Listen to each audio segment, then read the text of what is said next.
Crane amongst the Heron. Crane कहते हैं सारस को और हेरोन कहते हैं बगुले को। तो दोस्तों ये कहानी है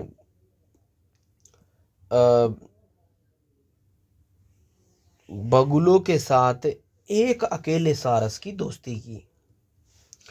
once there was a crane, he was very innocent. एक क्रेन था जो बहुत ही इनोसेंट था। बहुत ही क्या था दोस्तों? बहुत ही ज़्यादा इनोसेंट था। बहुत ही क्या था दोस्तों? इनोसेंट था। One day he went to play with herons. एक दिन की बात है, वो हेरोन्स के साथ खेलने गया।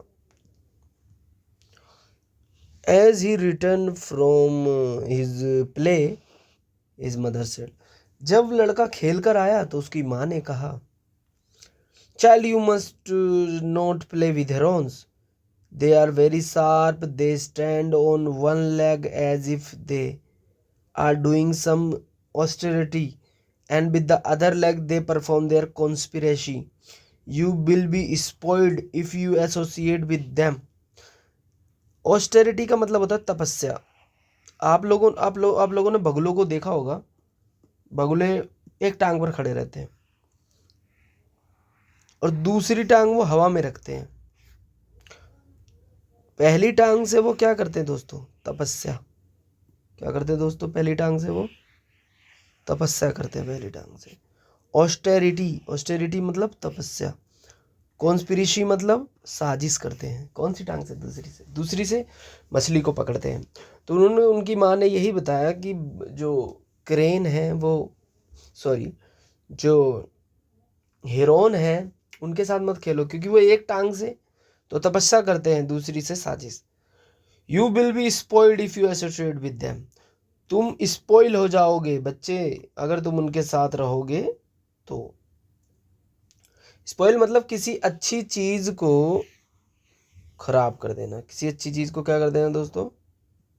खराब कर देना।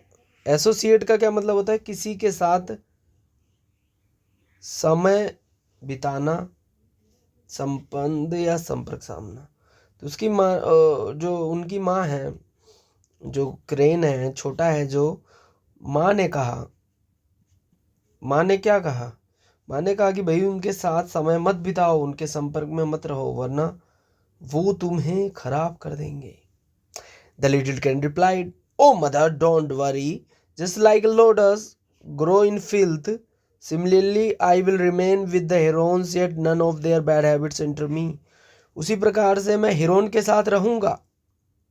जिस प्रकार से कमल कीचड़ में खिलता है, माँ ग्रो करता है,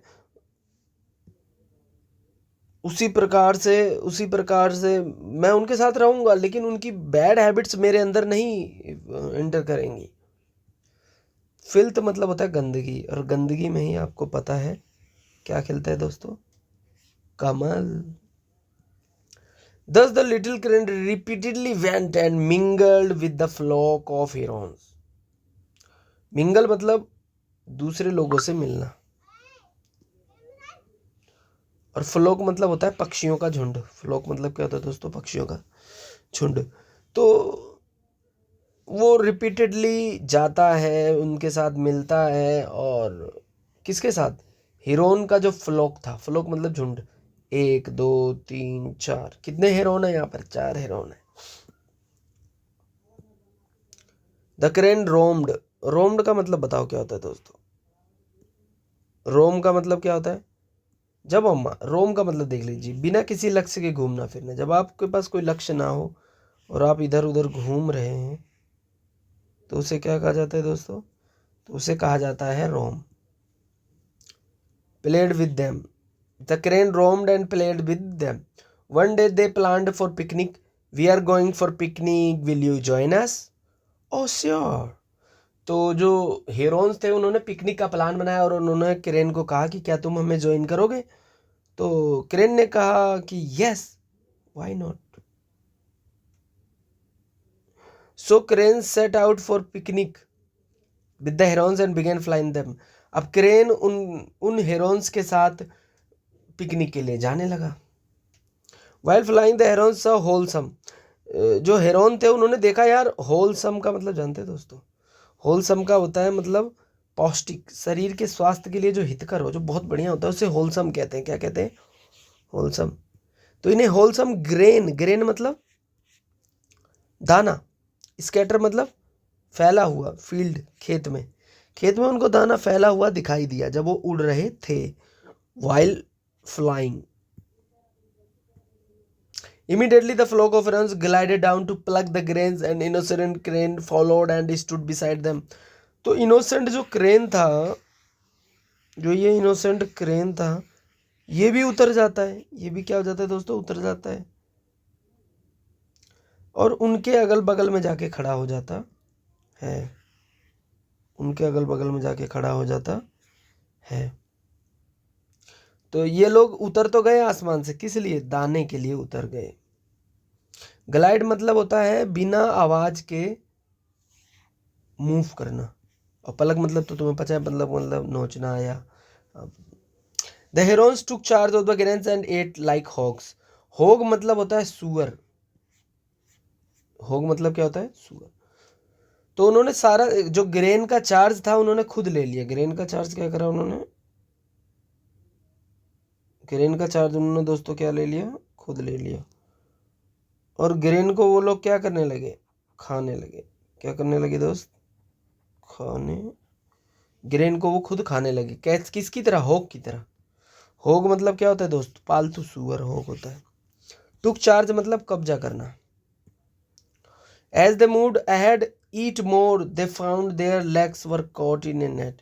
जब उन्होंने सोचा यार अब इस जगह का तो खाली है, थोड़ा आगे बढ़ते हैं, जब उन्होंने अपने पैरों को आगे बढ़ाया तो उनको पता चला कि नेट में उनके पैर फंसे हुए हैं। नेट में, जाले में उनके पैर फंसे हुए हैं।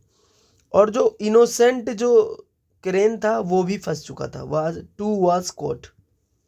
Suddenly, a farmer came close to the net and said, "Oh, attackers of my field, today I have caught you red-handed. Now I shall teach you a good lesson."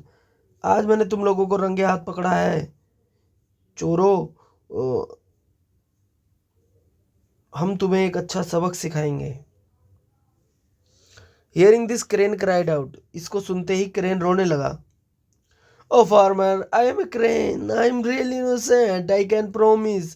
I have not eaten a single grain. मैंने एक भी टुकड़ा नहीं खाया। Grain from your field. Please be merciful to me. Please leave me. मुझे छोड़ दो। क्या कहने लगा वो? मुझे छोड़ दो। मुझे छोड़ दो। समझ रहे दोस्त? प्लीज लीव मी, मुझे छोड़ दो। कौन कह रहा है? क्रेन कह रहा है। मर्सीफुल मतलब दयावान। द फार्मर रिप्लाइड, फार्मर ने रिप्लाई किया, so what if you are innocent, why were you moving with the herons, now you shall also get the same punishment as the herons. तो तुम Heron's के साथ क्यों आए? अब तुम्हें भी वही दंड मिलेगा जो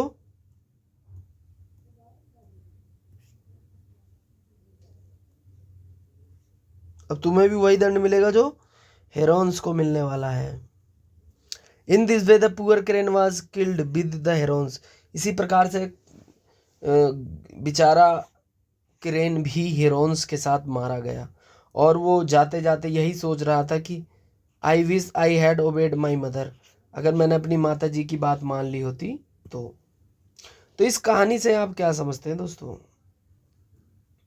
मैं तो यही कहता हूँ, इस कहानी से दोस्तों आप क्या समझते हैं? तो आप क्या कहना चाहेंगे दोस्तों? तो मुझे तो ये लगता है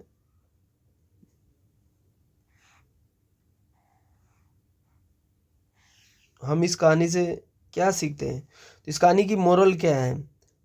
it is better to be alone than associating with bad company. बुरे लोगों के साथ रहने से अच्छा है हम अकेले रहें। कैसे रहें दोस्तों? अकेले रहें। बुरे लोगों के साथ रहने से अच्छा है हम दोस्तों कैसे रहें? अकेले रहना चाहिए।